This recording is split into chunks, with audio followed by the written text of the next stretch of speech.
3월 5일 화요일 하나님 말씀 시편 45편입니다. 1절부터 17절 같이 읽겠습니다. 내 마음이 좋은 말로 왕을 위하여 지은 것을 말하리니 내 혀는 글솜씨가 뛰어난 서기관의 붓끝과 같도다. 왕은 사람들보다 아름다워 은혜를 입술에 머금으니 그러므로 하나님이 왕에게 영원히 복을 주시는도다. 용사여 칼을 허리에 차고 왕의 영화의 위엄을 입으소서. 왕은 진리와 온유와 공의를 위하여 왕의 위엄을 세우시고 병거에 오르소서. 왕의 오른손이 왕에게 놀라운 일을 가르치시리이다. 왕의 화살은 날카로워 왕의 원수의 염통을 끄르니 만민이 왕의 앞에 엎드러지는도다. 하나님이여, 주의 보좌는 영원하며 주의 나라의 균은 공평한 균이이다. 왕은 정의를 사랑하고 악을 미워하시니 그러므로 하나님 곧 왕의 하나님이 즐거움의 기름을 왕에게 부어 왕의 덕녀보다 뛰어나게 하셨나이다. 왕의 모든 옷은 모략과 침향과 육개의 향기가 있으며 상하궁에서 나오는 현악은 왕을 즐겁게 하도다. 왕이 가까이 하는 여인 중에는 왕들의 딸이 있으며 왕은 오빌의 금으로 꾸미고 왕의 오른쪽에 서도다. 딸이여, 듣고 보고 귀를 기울일지어다. 내 백성과 내 아버지의 집을 잊어버릴지어다. 그리하면 왕이 내 아름다움을 사모하실지라. 그는 내 주인이시니 너는 그를 경배할지어다. 두로에 따른 예물을 드리고 백성 중 부한 자도 내 얼굴 보기를 원하리로다. 왕의 딸은 궁중에서 모든 영화를 누리니 그의 옷은 금으로 수놓았도다. 수놓은 옷을 입은 그는 왕께로 인도함을 받으며 시종하는 친구 처녀도 왕께로 이끌려 갈 것이라. 그들은 기쁨과 즐거움으로 인도함을 받고 왕궁에 들어가리로다. 왕의 아들들은 왕의 조상들을 계승할 것이라. 왕이 그들로 온 세계의 군왕을 삼으리로다. 내가 왕의 이름을 만세에 기억하게 하리니 그러므로 만민이 왕을 영원히 찬송하리로다. 아멘. 이것은 하나님의 말씀입니다. 시편 45편의 배경은 정확하게 알려진 바는 없습니다. 그런데 표제어에 보면 고라자손의 맞쓰길 사랑의 노래라고 되어 있죠. 찾아보니까 왕의 결혼식에 바치는 사랑의 노래라고 되어 있더라고요. 그래서 오늘 본문의 내용을 보면 1절부터 8절까지는 이제 결혼하는 신랑, 왕에 대한 이야기가 등장을 하고 9절부터 17절까지는 결혼하는 신부, 왕후에 대한 이야기가 등장을 하죠. 그들의 아름다움 그리고 그들을 축복하는 내용이 오늘 본문에 등장을 하는데요. 1절부터 8절까지 왕에 관해서 이야기한 이 부분을 중심으로 몇 가지만 오늘 좀 함께 살펴보고 우리에게 좀 적용해 보도록 하겠습니다. 먼저 1절 말씀 같이 읽겠습니다. 시작. 내 마음이 좋은 말로 왕을 위하여 지은 것을 말하리니 내 혀는 글솜씨가 뛰어난 서기관의 붓끝과 같도다. 내 마음이 좋은 말로, 결혼하는 왕을 축복하는 말로 이제 축복의 글을 쓰고 축복의 노래를 지어서 한 것 같아요. 표저어에 나온 고라자손이 이제 이 당시의 성전에서 예배 찬양을 주관하던 사람들이기 때문에 이 사람들이 했던 노래였던 것 같고 지었던 시였던 것 같아요. 1절 말씀을 보면서 우리에게 생각이 드는 건 뭐냐 하면 좋은 말을 하는 사람의 마음이 어떤가. 쉽게 얘기하면 이런 거죠. 마음에 돈이 가득한 사람은 항상 어떤 주제를 이야기를 해도 그 끝은 뭐죠? 돈이죠. 기승전 돈, 이게 나오죠. 마음에 권력과 자리와 힘이 가득한 사람, 욕망이 가득한 사람은 어떤 주제로 이야기를 시작해도 결국 그 끝에 가장 마지막으로 중요하게 길게 이야기하는 것은 자리와 힘과 권력에 대한 욕망에 대한 이야기인 거죠.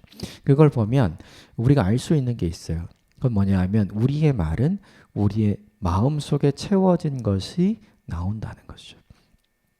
그러니까 자연스럽게 어떤 사람과 대화를 하고 이야기를 하다 보면 마음속에 좋은 마음이 있는 사람과 얘기를 하면 어떤 이야기를 해도 그 끝에는 좋은 말로 마무리가 된다는 걸 우리가 알 수 있죠. 신약 성경에 등장하는 예수님과 논쟁했던 많은 사람들을 보면 바리새인들도 그렇고 사두개인들도 그렇고 율법학자들도 마찬가지죠. 예수님과 좋은 마음으로 대화하려고 했던 사람들이 별로 없어요. 오히려 예수님과 안 좋은 감정을 가지고 논쟁을 하려고 하고 이기려고 하고 꼬투리를 잡으려는 마음으로 예수님과 대화하는 장면이 있죠. 그러니까 결국에 그들의 말은 칭찬하는 것 같지만 항상 가시돋친 말이 있었죠. 예수님은 그걸 다 알고 계셨어요. 결국 이 1절 말씀에서 우리가 우리에게 적용해 봐야 될 게 있어요. 그것은 무엇인가?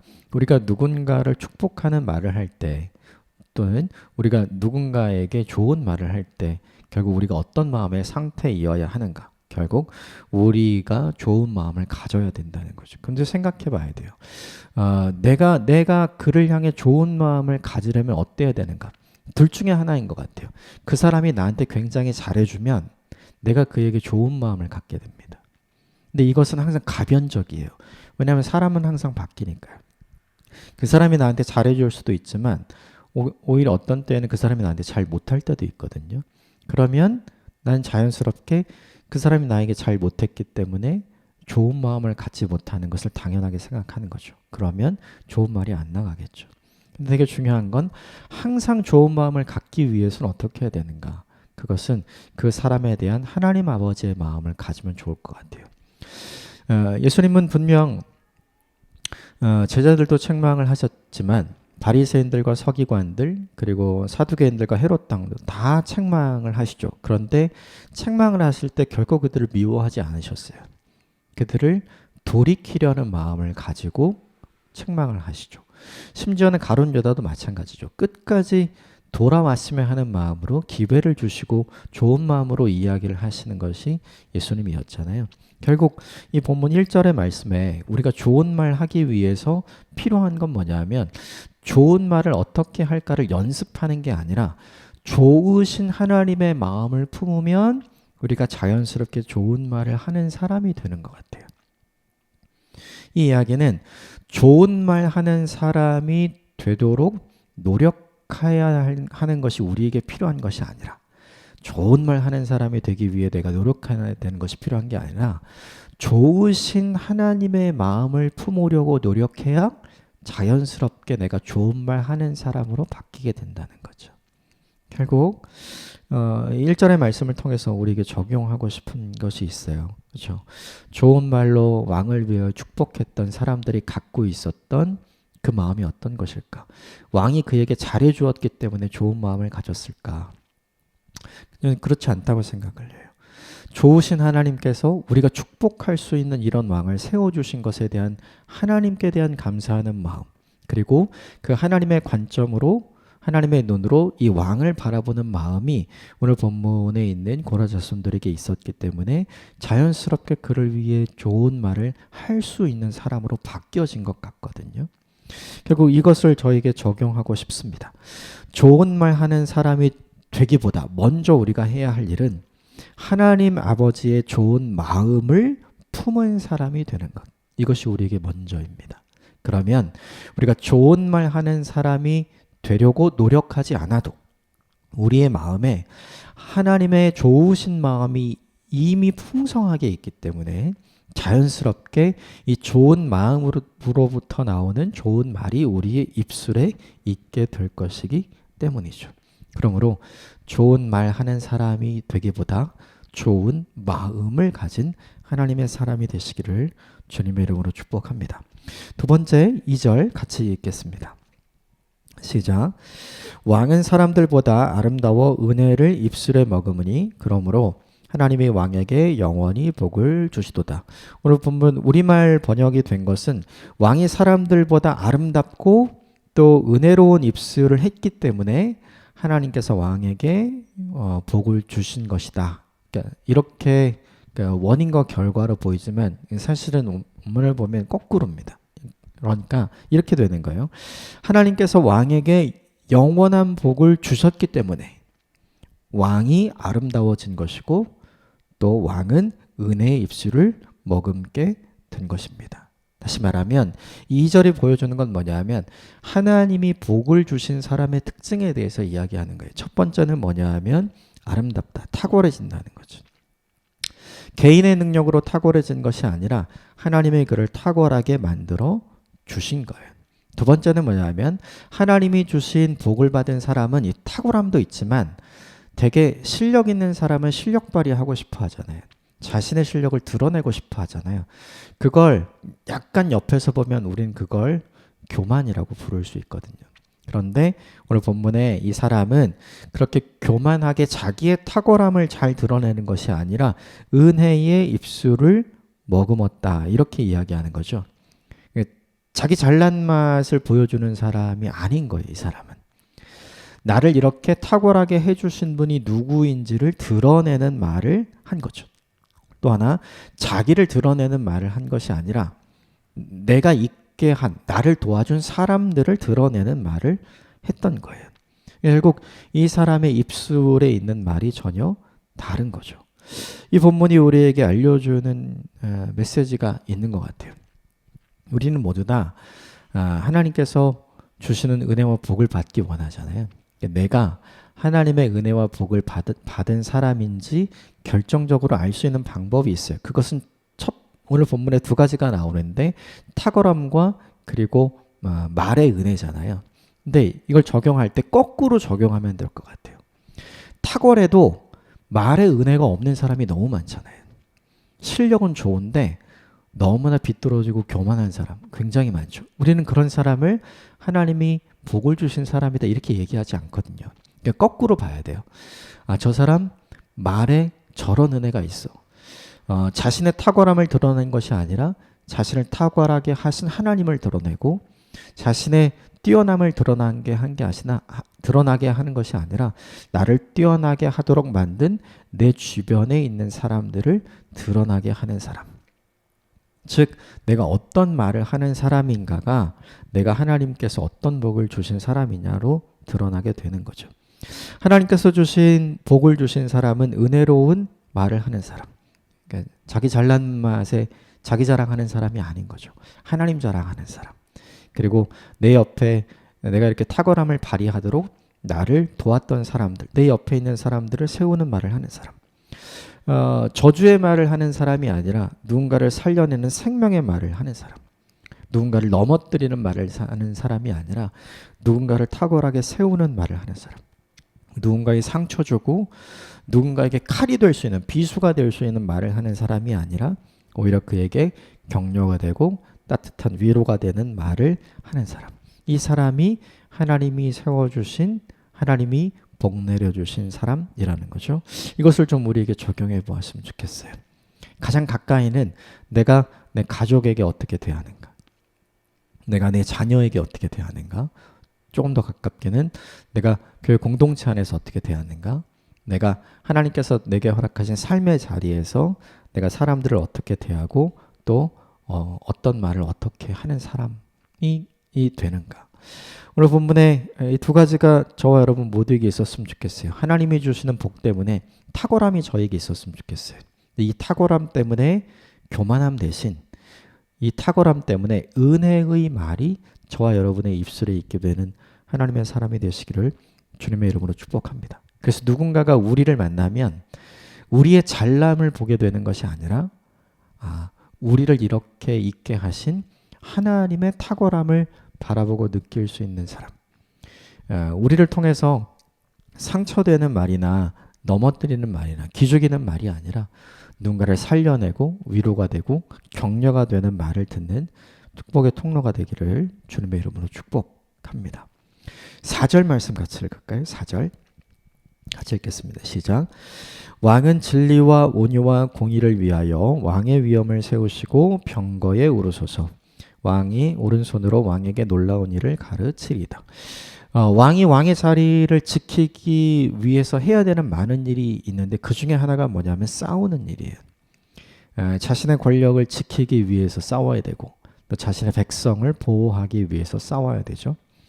그런데 오늘 본문에 등장하는 왕의 모습은 무엇을 위해서 왕의 위엄을 세우고 그리고 병거에 올라서 싸우냐면 이거죠. 진리와 온유와 공의를 위하여. 이게 왕의 진리, 왕의 온유, 왕의 공의가 아니죠. 딱 읽으면 하나님의 진리, 하나님의 온유, 하나님의 공의. 그러니까 철저하게 왕이 자신의 왕의 위엄을 드러내고 병거에 올라서 철저하게 싸우려고 하는 게 뭐냐 하면 하나님 나라의 모습을 보여주기 위해서, 하나님 나라의 진리가 무엇인지를 보여주기 위해, 그것을 흔드는 자가 있을 때 싸우는 거예요. 하나님 나라의 온유함이 무엇인지 보여주기 위해 그것을 흔드는 자가 있을 때 싸우는 거예요. 하나님 나라의 공의와 정의가 무엇인지 보여줄 때, 그것을 흔드는 자가 있을 때 나가서 싸우는 것이죠. 이 왕의 존재의 목적이 분명한 거죠. 내가 다른 거 다 참을 수 있는데 이거는 못 참아라고 하는 게 뭐냐 하면 나를 세워주신 하나님께서 나를 이 자리에 있게 하신 이유를 이 사람은 분명히 아는 거예요. 보통 대부분의 왕들은 무엇을 위해서 최선을 다해서 싸우냐면 자신의 왕위를 지키기 위해서 최선을 다해서 싸우죠. 자기를 위해서 싸우는 거예요. 목숨을 내놓고 싸우고 그것을 위협하는 모든 사람을 다 죽이죠. 우리 역사 속에서 이렇게 망해갔던 왕들을 많이 보죠. 그러나 진정 사랑과 존경을 받았고 하나님이 인정하시는 은혜와 복을 받았던 왕들을 보면 자기 자신을 위해서 싸웠던 왕들은 한 명도 없어요. 자기 자신의 권위를 지키기 위해, 위엄을 지키기 위해 병거에 올랐던 사람은 없죠. 하나님 나라가 어떤 것인지를 보여주기 위해 싸웠던 사람, 가장 대표적인 사람이 다윗이죠. 골리앗 앞에 왜 섰어요? 하나님의 이름을 모욕하는 저 블레셋 사람들을 그냥 둘 수가 없다. 하나님의 말씀과 하나님의 정의가 무엇인지를 보여주어야 되겠다. 그것 때문에 선 거잖아요. 그러니까 싸움의 목적과 이유가 전혀 다른 거죠. 그런데 그런 사람에게 나타나는 현상이 있다는 거예요. 오늘 보면 4절 보면 이렇게 돼 있어요. 왕의 오른손이 왕에게 놀라운 일을 가르치리이다. 좀 더 쉽게 번역하면 왕의 오른손이 놀라운 일을 행할 것입니다. 자신을 지키기 위해서 싸우는 사람이 아니라 하나님의 영광을 위해서 싸우는 사람, 자신의 왕권을 위해서 싸우는 사람이 아니라 하나님 나라의 통치와 하나님 나라의 진리와 하나님 나라의 정의를 위해서 싸우는 사람은 하나님께서 도와주심으로 그가 놀라운 일을 하게 될 것이다. 이렇게 오늘 본문이 이야기를 하는 거죠. 이 본문이 보여주는 게 있어요. 무엇이냐면 내가 나를 높이면 높여지지 않을 수 있어요. 역사 속에서 왕들의 모습을 보면 그랬죠. 그런데 내가 하나님을 높이면 하나님이 우리를 높여주신다. 이스라엘 역사 속에서 특히 남유다의 역사 속에서 하나님을 높였던 왕들을 하나님은 다 높여주셨거든요. 그들의 손으로 놀라운 일을 행하게 하셨죠. 이 본문을 보면서 생각나는 게 있어요. 그게 뭐냐 하면 우리가 하나님을 존귀히 여기면 하나님이 우리를 존귀히 여겨주신다. 우리가 하나님을 높이면 하나님께서 우리를 높여주신다. 신약 성경으로 보자면 예수님께서 그렇게 말씀하셨죠. 먼저 그의 나라와 그의 의를 구하면 이 모든 것을 너희에게 더해 주신다. 결국 하나님의 사람이 어떤 방식으로 어떤 목적을 가지고 싸우면서 살아야 하는가? 나를 위해서가 아니라 하나님과 하나님 나라를 위해서 싸울 때 우리는 우리의 손으로 놀라운 일을 행할 수 있는 거죠. 이것 하나를 우리에게 좀 적용했으면 좋겠어요. 우리가 일평생을 사는 동안 내가 하나님 나라와 하나님의 의를 위해 하나님의 진리와 하나님의 온유와 하나님의 정의를 위해 내가 싸워야 될 싸움이 무엇인가? 내가 그것을 단 한 번이라도 제대로 감당했던 적이 있었던가? 이 질문을 저와 여러분 모두에게 던졌으면 좋겠어요. 우리가 그걸 목적으로 살아가면 하나님께서 우리의 오른손으로 우리의 손으로 놀라운 일을 행할 수 있도록 하나님이 도와주실 것을 이 본문이 우리에게 약속하거든요. 한 번 딱 사는 인생인 것 같아요. 우리가 우리를 위해서도 살 수 있지만 우리를 살게 하신 하나님을 위해서 살아간다면 오늘 본문에 있는 것을 우리도 경험하게 될 줄 믿습니다. 하나님과 하나님 나라를 위해서 싸우십시오. 그러면 우리를 높여주시는 주님, 놀라운 일을 행하게 하시는 주님의 놀라움을 경험하게 될 줄 믿습니다. 마지막으로 우리 7절 같이 읽겠습니다. 7절 시작. 왕은 정의를 사랑하고 악을 미워하시니 그러므로 하나님 곧 왕의 하나님이 즐거움의 기름을 왕에게 부어 왕의 동료보다 뛰어나게 하셨나이다. 왕은 정의를 사랑하고 악을 미워하시니 이게 하나님의 성품이죠. 정의를 사랑하고 악을 미워하는 하나님의 성품을 닮은 사람이 되면 그렇죠? 그러면 어떻게 하신다고 하나님이 약속하셨냐면 하나님 곧 왕의 하나님이 즐거움의 기름을 왕에게 부어 하나님께서 하나님을 닮은 사람에게 기름 부으심으로 함께 하신다. 그럼 그 기름 부으심의 결과는 뭐냐 하면 왕의 동료보다 뛰어나게 하셨나이다. 결국 이 현저한 격차는 우리의 능력으로 만들어내는 게 아닌 것 같아요. 하나님께서 부어주시는 기름 부음의 차이인 것 같아요. 똑같이 사람을 섬겨도 어떤 사람이 섬긴 결과는 놀라운 사람의 변화가 있는 것이 있잖아요. 똑같이 악기를 연주해도 어떤 사람의 연주에는 놀라운 성령의 역사가 나타나는 걸 보게 되잖아요. 결국 이런 것들이 지금도 실존하는 거죠. 이 본문을 보면서 바라기는 이거죠. 하나님의 기름 부으심을 받은 사람이 되고 싶다. 오늘 본문의 이 왕에게도 하나님의 기름 부음으로 함께 하셔 뛰어나게 하셨다 이렇게 하셨잖아요. 그렇다면 이 하나님의 기름 부으심을 어떻게 받을 수 있는가? 본문 앞에 나오죠. 정의를 사랑하고 악을 미워하는 사람이 되면, 다시 말하면 하나님의 성품을 닮은 사람이 되면, 하나님의 관점을 가진 사람이 되면, 하나님의 생각을 품은 사람이 되면, 하나님의 마음을 가진 사람이 되면, 하나님의 언어를 말하는 사람이 되면, 하나님의 행동을 따라하는 사람이 되면, 그리고 이것이 우리 인생의 목표가 아닌가 생각이 듭니다. 어제보다 오늘 더 하나님 닮은 사람이 되었으면 좋겠고, 오늘보다 내일 더 하나님을 닮아가는 깊은 은혜가 저와 여러분에게 있게 되기를 주님으로 축복합니다. 그러면 이 놀라운 기름 부으심이 저와 여러분에게 임하게 될 줄 믿습니다. 그래서 이 세상을 살아가는 동안 탁월하게 하나님 앞에 쓰임받는 인생이 되시기를 주님의 이름으로 축복합니다. 함께 기도하겠습니다.